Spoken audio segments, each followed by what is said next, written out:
Guess who I'm with? The amazing Gary Vaynerchuk, CEO of VaynerMedia, among other things, many other things. Thank you. How's it going? It's going really well. It's great to be here. This Yeah. is my 10th South by, so it's changed quite a bit. When we used to do things like this, it would be on like a small flip cam. Now there's very expensive cameras and rigs and lighting, and a lot has changed. A lot's the same, but I'm very happy to be here. Hello, everybody that's in this room. Thrilled to spend some time together. Awesome. All right, so you're always part of the trends. You're forecasting. What's the thing we're talking about this year? What's exciting you?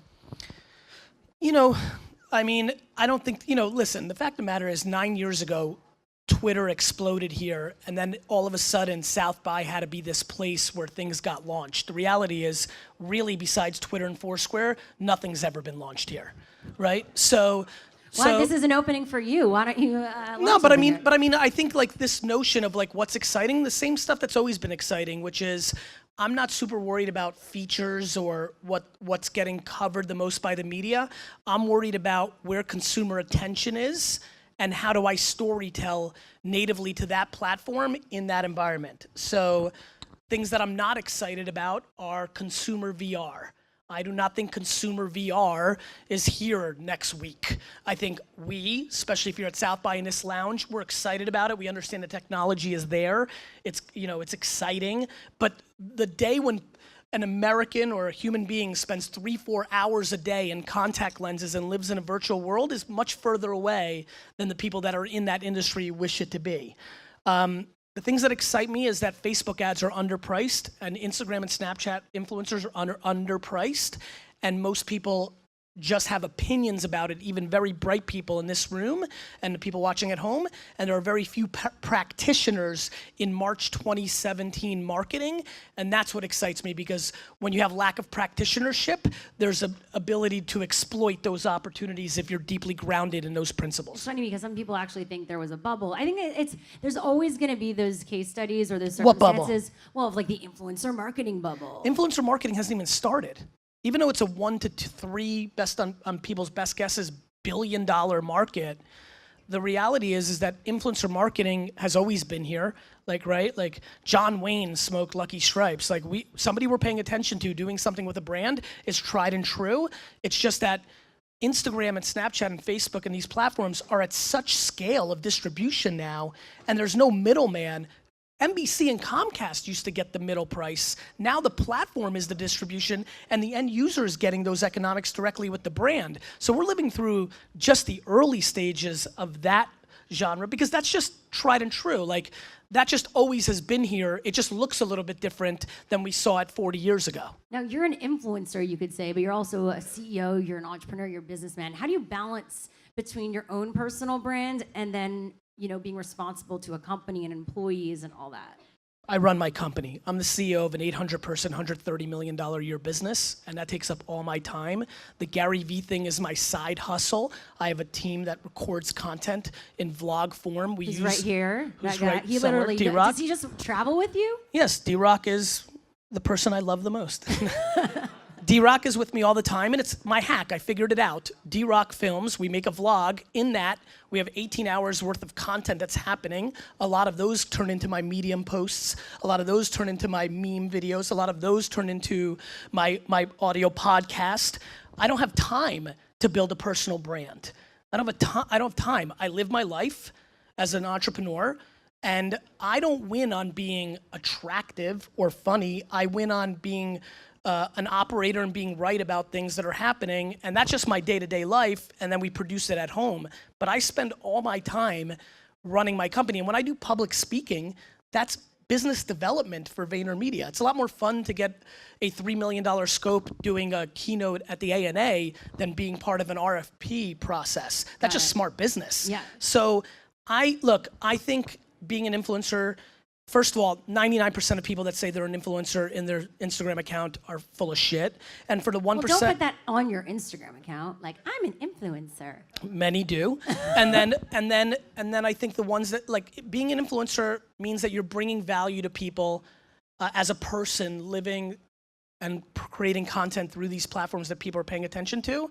And so you've got to have a lot of talent to actually win that. For every Logan Paul who I see in the background, there are 8,000, 80,000, 800,000 people that aspire to make videos and pictures on Instagram and make a living out of it.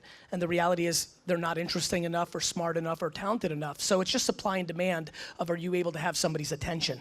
And what is someone supposed to do if they don't have a person to run around following them on a camera? Do what I did for the first 30 years of my life. Build a business that allows you to afford one. That's good advice. I think this, Shira, I think a lot of people forget about my narrative because of my spiel in this genre. I spent the first 15, 16 years of my life building an actual wine retail business before I even said one word to the world about my business thoughts. I didn't come out the womb and say I'm an influencer. I built an actual business, and then I talked about building businesses. I know what, but the platforms weren't there yet, right? It evolved. That probably helped me in some ways. Because they weren't there. And by the way, they were there. So a lot of people here, there's a lot of OGs in here. Blogging was very real in 2002, 3, 4. I passed on that because I'm not good at writing. And if you can't write, you're not gonna be successful in blogging. And so the thing I tell everybody in this room and people watching at home, self-awareness is a big part of this as well. You have to know what you're good at and what you're not good at. The amount of people that have started video shows because they hear video marketing is good, but they're scared to be in front of a camera and they're awkward, that's just not a good strategy. It's not your normal place. You have to know yourself. And so even though the mediums were there, I could have been a blogger.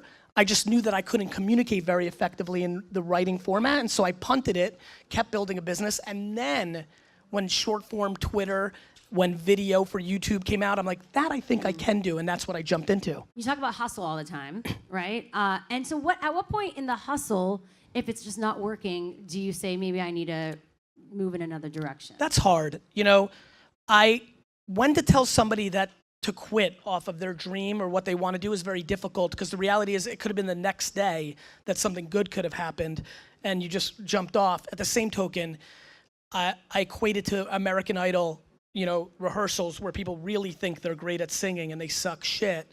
I think that there's a lot of people who think if they just keep doing it, they're gonna break out and be a micro celebrity, and they're not going to because they don't have the talent. I think that's a very personal answer, Shira. I don't think I have the answer even if I really know somebody. It's a very difficult one. That's one that I don't think I'm in a position to answer. First time, Gary does not have an answer. I don't answer most things. I think, for people that follow me, I stay very narrow, very deep in my lanes. I don't know most things. What I do know is attention of end consumer. What I do know is what you're up to, what you're not gonna do, and what you're gonna do, and that's what I trade on, and that's a good place to play. So speaking of that, what are people doing now? What are people wanting? What does everyone have to take notice of now? Where's Gary playing? I mean, this is a mobile-only world, in my opinion, and here's what I mean by that. When I trade attention, nothing's dead. Billboards aren't dead. Radio's not dead. Television consumption's not dead. It's the advertising behind them that you want to drive your business results that needs to be debated. What's overpriced and what's underpriced? I think the number one bet in marketing today is buying a Super Bowl commercial. I think it is the number one deal in the world. I think it's grossly underpriced.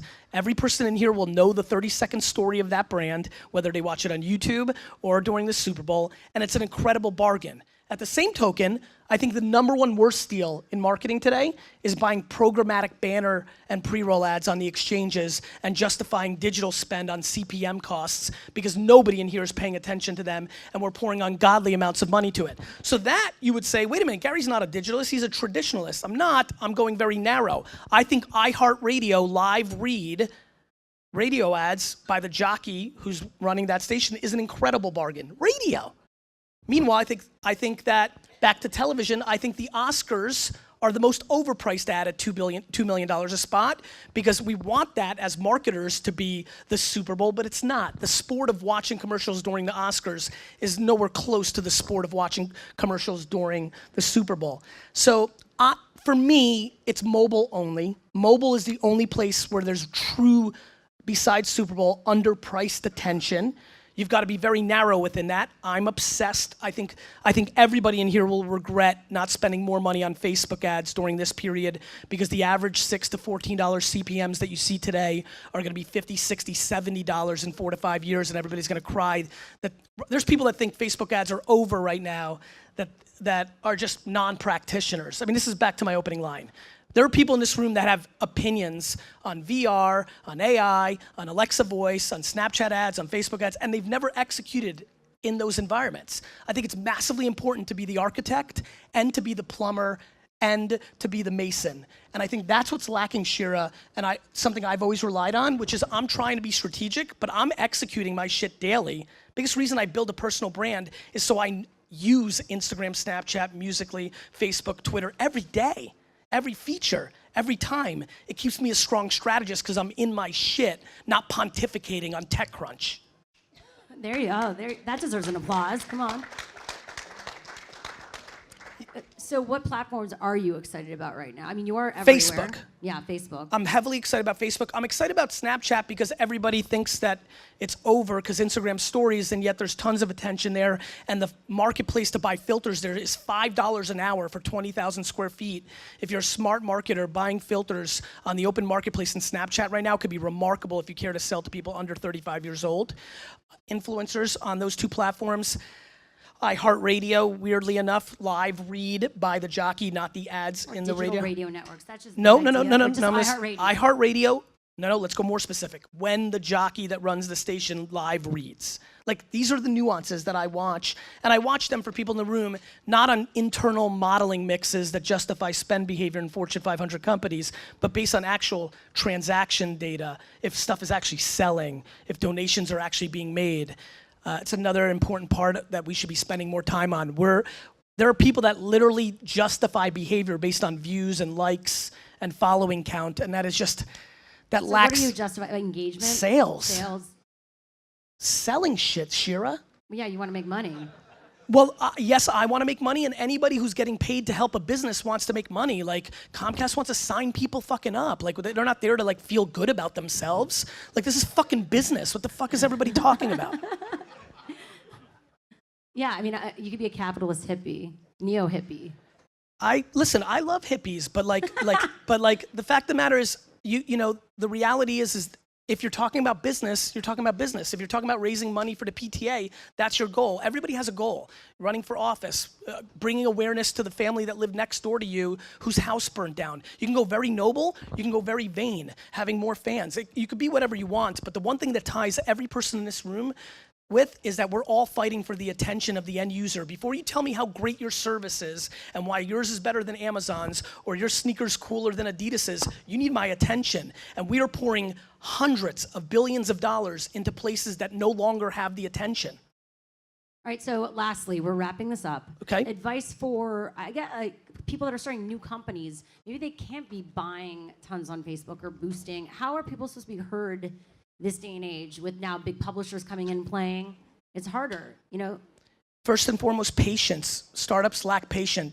Like, everybody wants everything tomorrow. Like, it's gonna take 3, 4, 5, 6 years of you working 8, 9, 10, 15 hours a day before something interesting can happen. Like, just because you wanna be an influencer in snowboarding, nobody else wants you to be. So first and foremost, you have to actually have talent. That's another thing. Like, if you're a startup, your product has to be good. Let me promise everybody in this room, and I know a lot of people in this room, the greatest marketing of all time, if I'm lucky enough to produce the greatest marketing campaign and execution of all time, if the product that marketing is deployed against is shit, you've lost. So first of all, your startup has to be good. Is it valuable? Like, if you're just are you bringing value? Second, you have to persevere and produce you know how lucky small companies are now? We have distribution.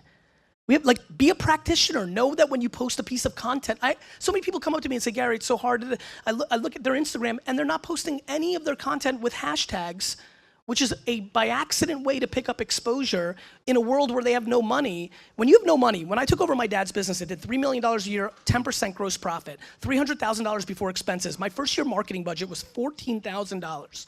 When you have no money, and I built that business from a $3 to a $60 million business in 5 years.